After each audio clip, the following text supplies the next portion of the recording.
हरे कृष्णा मित्रों, एक बार एक राजा ने अपने नगर में राम कथा करवाई और कहा कि नगर के सभी ब्राह्मणों को राम कथा के लिए आमंत्रित किया जाए। राजा ने सबको रामायण का पाठ करने के लिए यथास्थान बैठा दिया।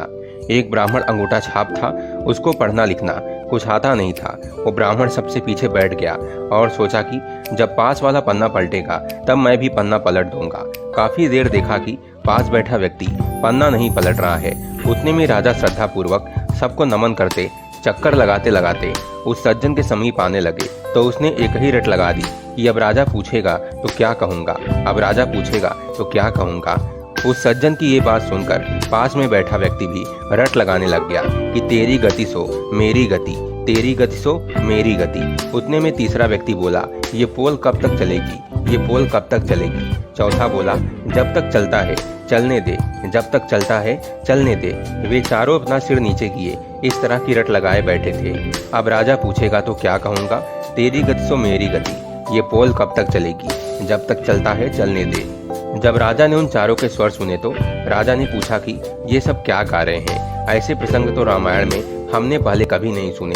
कथावाचक विद्वान थे और समझदार भी। ब्राह्मणों का बचाव करते हुए बोले, महाराज ये सब रामायण का ही प्रसंग बता रहे हैं। पहला व्यक्ति ये बहुत विद्वान है।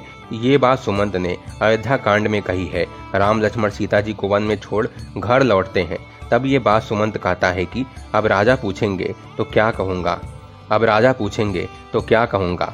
फिर पूछा कि ये दूसरा कहता है कि तेरी गति सो मेरी गति।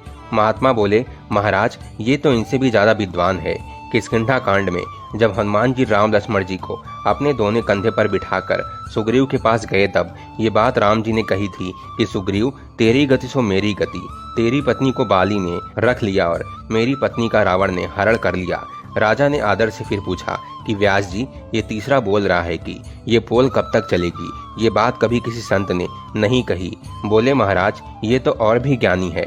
लंका कांड में अंगद ने रावण की भरी सभा में अपना पैर जमाया, तब ये प्रसंग मेघनाथ ने अपने पिता रावण से किया कि पिताश्री ये पोल कब तक चलेगी। पहले एक वानर आया और वो हमारी लंका जलाकर चला गया और अब ये कहता है कि मेरे पैर को कोई यहाँ से हटा दे तो भगवान श्री राम बिना युद्ध किए वापस लौट जाएंगे। फिर राजा बोला कि ये चौथा बोल रहा है कि जब तक चलता है चलने दे। वे बोले, महाराज ये इतना बड़ा विद्वान है कि इनकी कोई बराबरी ही नहीं कर सकता। ये मंदोदरी की बात कर रहे हैं। मंदोदरी ने कई बार रावण से कहा कि स्वामी आप जिद छोड़ दें, सीता जी को आदर सहित राम जी को सौंप दीजिए, अन्यथा अनर्थ हो जाएगा। तब ये बात रावण ने मंदोदरी से कही कि जब तक चलता है चलने दे। मेरे तो दोनों हाथ में लड्डू हैं, अगर मैं राम के हाथों मारा गया तो मेरी मुक्ति हो जाएगी। इस अधम शरीर से भजन वचन तो कुछ होता नहीं और मैं युद्ध जीत गया तो त्रिलोकी में भी मेरी जय जयकार हो जाएगी। राजा इन सब बातों से चकित रह गए। बोले कि आज हमें ऐसा अद्भुत प्रसंग सुनने को मिला कि आज तक हमने नहीं सुना। राजा इतने प्रसन्न हुए कि उन व्यास जी से बोले कि आप कहें तो वो दान देने को राजी हूँ। उन व्यास जी ने अनपढ़ अंगूठा छाप ब्राह्मण को अनेकों दान दक्षिणा दिलवा दी। इन सब बातों का एक ही सार है कि कोई अज्ञानी, कोई नास्तिक, कोई कैसा भी क्यों ना हो, रामायण भागवत जैसे महान ग्रंथों को श्रद्धा पूर्वक छूने मात्र से ही सब संकटों से मुक्त हो जाते हैं और भगवान का सच्चा प्रेमी हो जाए उनकी तो बात ही क्या है। मत पूछिए कि वे कितने धनी हो जाते हैं। बोलिए जय सिया राम। हरे कृष्णा। राधे